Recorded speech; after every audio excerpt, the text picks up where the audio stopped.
et bienvenue dans cette nouvelle vidéo. Donc aujourd'hui on va parler Commodore 64. Et oui, de Commodore 64. Car je viens d'en récupérer un. Donc pour la petite histoire, c'est BRM qui m'a contacté sur Discord en me disant je viens de trouver un Commodore 64 dans son jus, vraiment dans son jus. J'ai pas de câble d'alimentation, j'ai pas de câble vidéo.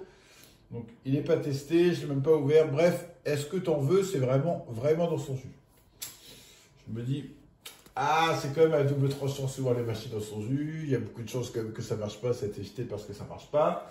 Ça fait un petit moment que je réfléchissais à me prendre un Commodore 64 pour avoir le plaisir de lancer des démos. Parce qu'il y a comme des démos dingues sur Commodore 64 et je trouve ça toujours plus sympa de lancer sur la machine d'origine, surtout pour les démos. Parce que souvent les clones en FPGA ne sont pas parfaits pour les démos. Donc voilà, c'est vraiment que j'avais envie. Je dis, allez, pas de risque, pas de gloire. Je prends un Commodore 64, je vais acheter un câble vidéo, un câble d'alimentation. Au pire, ça ne marche pas, ça me servira pour mon Commodore 64, car dans tous les cas, j'en prendrai un jour ou l'autre. Donc voilà, j'ai reçu ce Commodore 64 dans son jus. Donc voilà, il est un peu jauni, mais ça c'est pas grave, parce que ça je peux le repeindre. Hop, je vais déjà l'ouvrir. On va déjà regarder l'état de la carte mère, l'état des composants.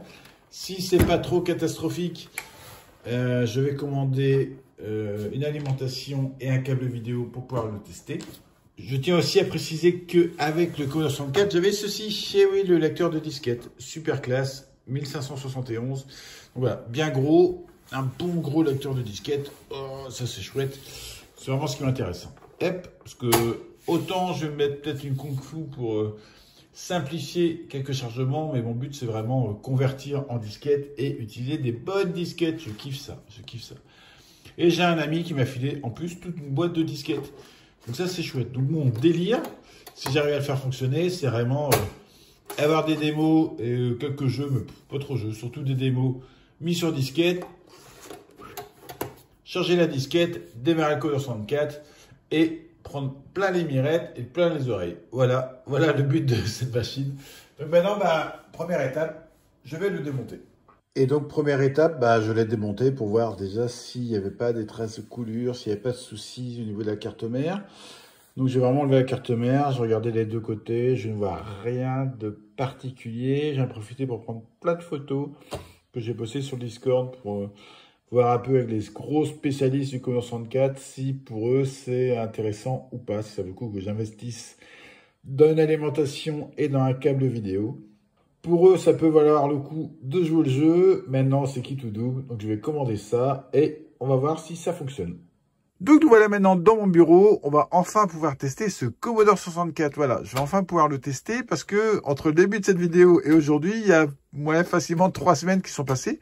Que je vous rappelle, on m'a offert ce Commodore 64. Enfin, on m'a proposé, on m'a dit, est-ce que tu as un Commodore 64 qu'on a récupéré, fourni sans câble, sans alimentation? Je dis, bah oui, carrément. Donc, on m'a offert ce Commodore 64. Moi, j'ai dû, bien sûr, m'acheter une alimentation et un câble vidéo. Et ça a mis un temps fou à arriver. Donc, ça y est, ça vient d'arriver. Je vais enfin pouvoir tester ce Commodore 64, savoir s'il fonctionne ou non. Donc, là, je vais basculer ma sortie vidéo. Hop. Je lance l'alimentation. L'alimentation s'illumine. Ici, j'ai rien. Mais il y a un bouton là pour peut-être pas actionner. Voilà. Commodore 64 s'allume. Je n'ai rien sur l'écran. Je regarde du côté de l'OSSC. J'ai bien un signal. Qui prend bien un signal. Hop.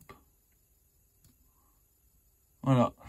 Mais écran noir, donc il est en panne ce Commodore 64. Voilà. C'est pour ça qu'il a dû être jeté. C'est parce qu'il était en panne. Bon, c'est dommage. Voilà, c'est dommage. Ça aurait été vraiment sympa de démarrer et qu'il fonctionne. Maintenant, je vais devoir prendre le temps de trouver pourquoi. Donc, voilà, je vais demander. Je suis pas super calé Commodore 64. Donc, voilà, il y a des gens plutôt bien calés Commodore 64 sur le Discord. Je vais voir avec eux qu'est-ce qu'il y a moyen de faire. Je sais qu'il existe des cartouches de diagnostic pour voir un peu d'où pourrait venir la panne, voir qu'est-ce qu'il faut changer ou pas comme composant. Je vais essayer de voir. Le but, c'est pas non plus de dépenser une fortune dedans, sachant que j'ai déjà acheté l'alimentation et le câble vidéo. Donc, je vais investir un petit peu, histoire de le rendre fonctionnel. Mais voilà, faut pas que ça coûte non plus une blinde. Mon but, c'est pas en faire du tout ma machine principale. C'est juste pouvoir, voilà, bidouiller un petit peu sur Commodore 64, lancer de temps en temps des bonnes démos. Donc, en réel, hein, pas en clone FPGA ou en émulation, mais vraiment en réel, parce qu'il y a vraiment des démos hyper bien shadées sur Commodore 64. Donc voilà, donc c'est un peu mon but. Donc je vais voir maintenant combien ça peut me coûter de réparation et voir qu'est-ce que j'en fais de cette machine. Allez, c'est tout pour cette vidéo. Je vous tiendrai au courant au cours de l'année. C'est pas ma priorité, donc ça va prendre un petit peu de temps, mais je vous tiens au courant. Allez, bye bye tout le monde.